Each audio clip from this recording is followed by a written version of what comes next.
All right, so the last part of the session is really going to be just talking about what are some great tips for the videos that you're going to create for your YouTube channel, right? So, especially for me, I'm changing to a flipped classroom environment, so these are also some tips and tricks for those. And things got a lot better when I started to do some other things with my videos for my students. Okay, first thing, make sure that it's you doing the videos, right? I know we've got these great resources, Khan Academy, and all these different people on YouTube that we can grab videos from. But the best thing about the videos is if you do it, okay? Which leads to the second thing is be in the videos. So in all the videos I've made, you've seen me in the videos. So you know who I am. It's now more personable to the students, right? Uh, you can do that in a couple of ways. You can do it like I've been doing, where I've been recording my screen and then, putting myself down in the bottom right corner. If you're teaching a lesson, you can do it at a whiteboard. You can do it on an iPad, right? But make sure it's you in the videos and then you're actually there, okay? Second thing, keep them short, okay? John Bergman, who's one of the creators of the flipped classroom movement, he says that for up to fourth grade they can probably do 5-minute videos, maybe a little bit less, but as you get older, or as students get older, then they can handle longer videos. So nowhere between. So I teach high schoolers, so my videos are generally between 8 to 15 minutes. Okay.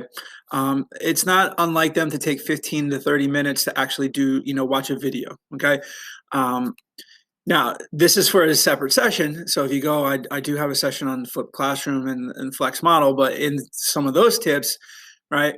One of the things I'm going to do is I'm going to teach the kids how to watch the video. So it's going to take a little bit longer for them to do it then. Okay. One thing I've been saying, the next tip is one thing I've been saying throughout this whole process. I've been messing up, embrace it, right? Again, it just lets the students know that we're humans, right? I didn't stop and make these perfect videos, right? I could have stopped the video and then waited for the website to load up and then edit everything. I just went through and did it, okay? Just embrace all those mistakes.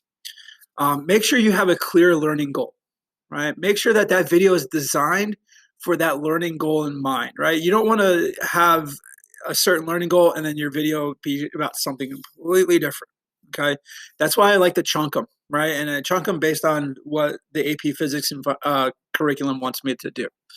Okay, next tip: teach fast, right? That's why there's stop and pause and rewind, right? You can scrub around on on YouTube. Okay, so this is where it lets the students embrace that learning, their own learning, right? So they should be watching these to take notes and so forth. So just let them, the pause button, the start, stop, scrubbing back. All right. Another thing is make sure you have a clear voice, right? Don't mumble. Make sure everything is enunciated. Make sure that you have a microphone that's picking up your voice pretty well. In some videos, I just use the computer mic, and it kind of makes it sound like I'm far away. But as you can see, I'm wearing wireless headphones. So I'm able to, there's a microphone on them. I'm kind of reaching around my desk here to pull out we also received, these type headphones, right? With a microphone. These are pretty good as well. It just allows you to have, for you to be heard by your students. Okay. Another thing, make sure it's one video, one concept. Again, don't make them, this kind of goes back to the keep it short or keep it, kind of not lengthy, right? Clear learning goal, one video, one concept. If I'm going to teach you about speed and velocity, that's what my video is going to be about. That allows me to keep it short and allows me to keep it focused to that learning goal. Okay. And then the last thing, just have fun. Okay. I teach physics, so there's lots of demos. So in some of the later videos that I made for my classes, I got used to making these videos. I would start the video off with some demos. Okay.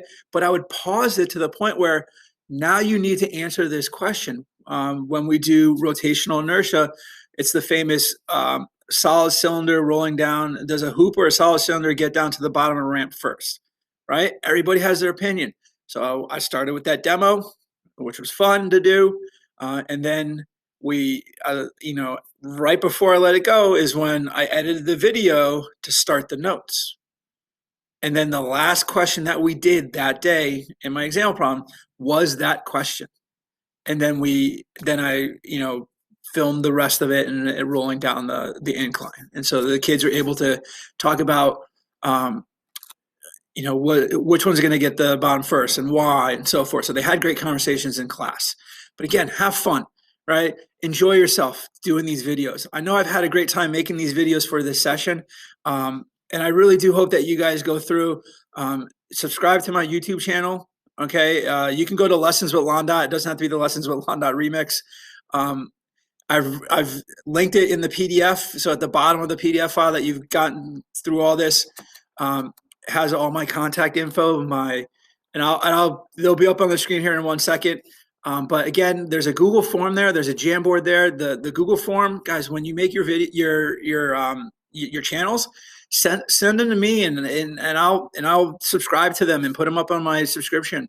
Because remember at the bottom of the customization, you can do, channels that you're subscribed to. The Jamboard is for more questions. Or tips that you guys may have in making your videos. It's great to just kind of have this great community of people, making these videos and doing this YouTube channel adventure. But again, I'll put the last thing in this video will be my contact info as well as like all my social media. And again, thank you for attending the session. I had a great time doing this with you guys and working through it with you guys. I just truly hope that you did get something out of it. And again, let's have some fun when we make these videos and let's keep in touch with everybody.